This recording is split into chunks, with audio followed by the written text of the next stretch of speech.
And we will now go from the sublimely theoretical to the abundantly practical. I am Alan Freitag with the University of North Carolina at Charlotte, but since February 1st, I've been with Dr. Richard Wawniczak at the Poznań University of Economics in Poland. And I'm very pleased to be presenting preliminary results for the research project that I have been working on during this time. Let me see if I can advance slides properly. I did. That's the wrong slide. How did it do that? It went to the end.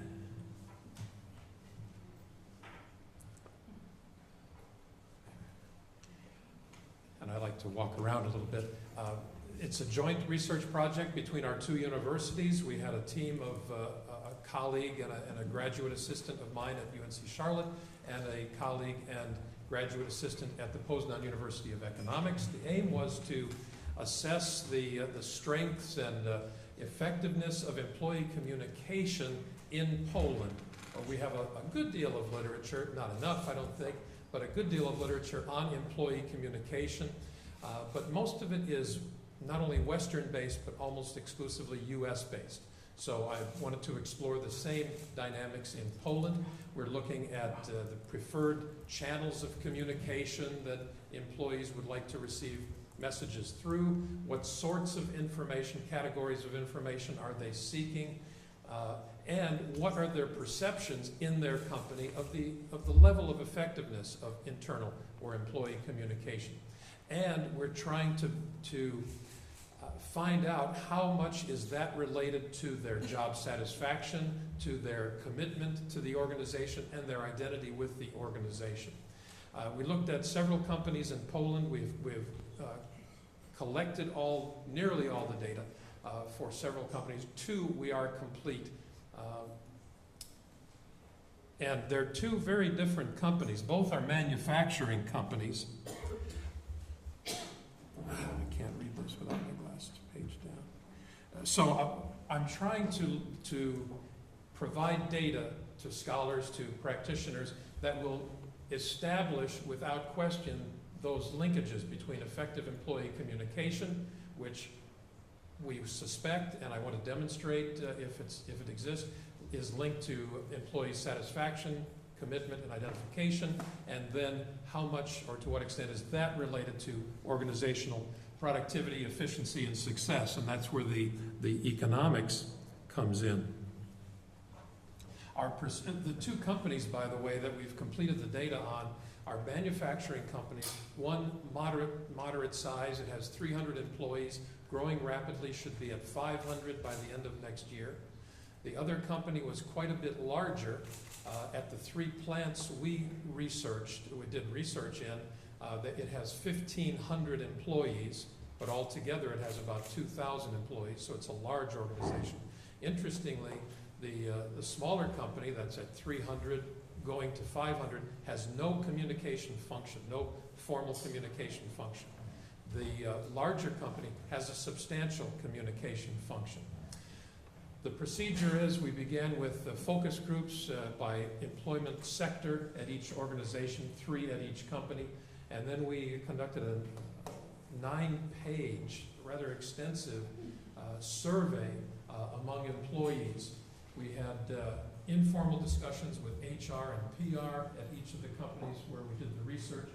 Completed 2 companies. We have a total of 1,400 surveys. It comes to about an 80% return rate, so we're very confident in the data. We've conducted the 6 focus groups, and we have provided written reports to both companies, a formal report in person to one company, and the formal report to the second company is happening today as I'm here speaking to you. Jumping to the findings, composite qualitative findings. Of course, the findings were different at both companies where we have completed the data. Employee communication in Poland is seen as an HR responsibility. We discovered that right from the beginning. When we proposed this to 20 or 30 companies in Poland, immediately we were transferred to HR. Employee communication is seen as an HR responsibility. PR is responsible for publicity. much more linked to marketing, media relations. It is not responsible for employee communication at any of the companies we approach. Communication at both of these companies, qualitative research tells us, is top-down, not much upward communication or lateral. And I'll give you an example. At both companies, we heard it expressed repeatedly that there's inadequate communication from one department to another. So if one department, with the best of intentions makes a change to its production process, but doesn't consider what other departments will be affected by that change. They don't consider that, or there isn't a structure in place to permit that communication. They make the change, and then other departments are affected, but they must react rather than prepare proactively, and it leads to inefficiencies. It is slowing down production. It's a constraint on the production process. Decisions and directives flow downward without adequate context and explanation. So decisions are made, changes are made, they're passed downward, but the reasons are not given. And this is affecting trust. On the one hand, the supervisors, the mid-level, get the decision and pass the decision to the production workers. The production workers have questions, but the supervisors don't have answers. Therefore, there's a loss of trust between the production workers and the supervisors. The supervisors look to management and say, they're not giving us the context, they must not trust us. And then trust is diminished in both directions at all levels. Change is constant. At both the companies where we've completed the research, change is an ongoing element of their day-to-day existence. These are growing companies. One has grown from nothing in 1996 to 2,000 employees today. The other is growing very rapidly. Change is constant, but the complaints are the change is not managed. There are just changes, and we're always in the reactive mode. Change communication is not part of the vocabulary in these companies. Employees are sometimes confused over their priorities and expectations. They're getting conflicting priorities because the communication processes are confused, disordered. There is a fairly healthy level of pride and identification, though, in these Polish companies. I should say that one of the smaller company is actually foreign-owned. It's headquartered in India. So I'll talk a little bit in a moment about the cultural issues as well, because many of the managers are from India working with Polish production workers. But we thought it was a very good sign and a foundation upon which more effective communication can be built, that there is pride and identification. Quantitative findings. Employees are seeking modestly increased use of nearly all communication channels. They would like to see somewhat more, for example, use of nearly all channels. For task-related communication, not surprisingly, and this falls right in line with previous research, they would prefer to receive that communication face-to-face from their supervisor or from small group meetings, team meetings, but they would like email for confirmation. Face-to-face is fine because it's a rich medium, and that's largely the theoretical basis we're using is media richness.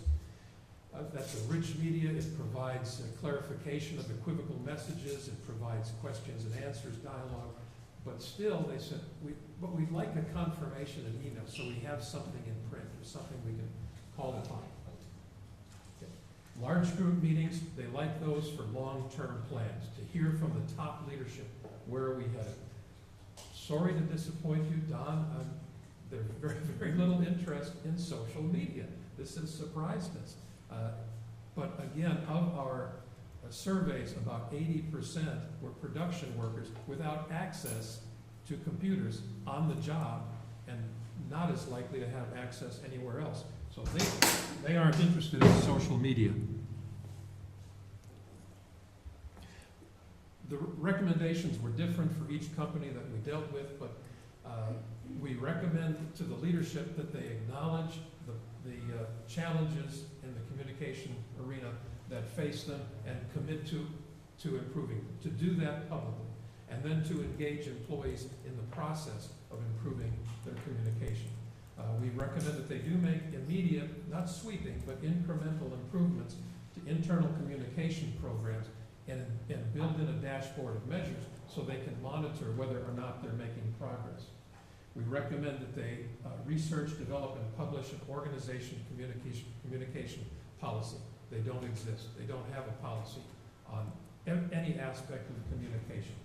We recommend that that the large company, which has the communication function, they were in the worst shape. They're on the cusp of a crisis, and they need to engage in a complete internal communication audit, and then develop training for employees at all levels, in training in communication functions such as small group, team participation, leading a meeting, cross-cultural communication. They need a module,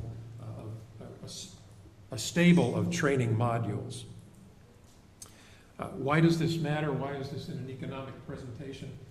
Internal communication is central to the success of the organization. I don't think that's arguable. It's linked to job satisfaction. It's linked to employee commitment, and an effective employee communication builds trust. All those reasons, you're familiar with those. And here's a real dollars and cents reason. This is from the Society for Human Resource Management. They are not public relations. They don't have an axe to grind to make public relations more important.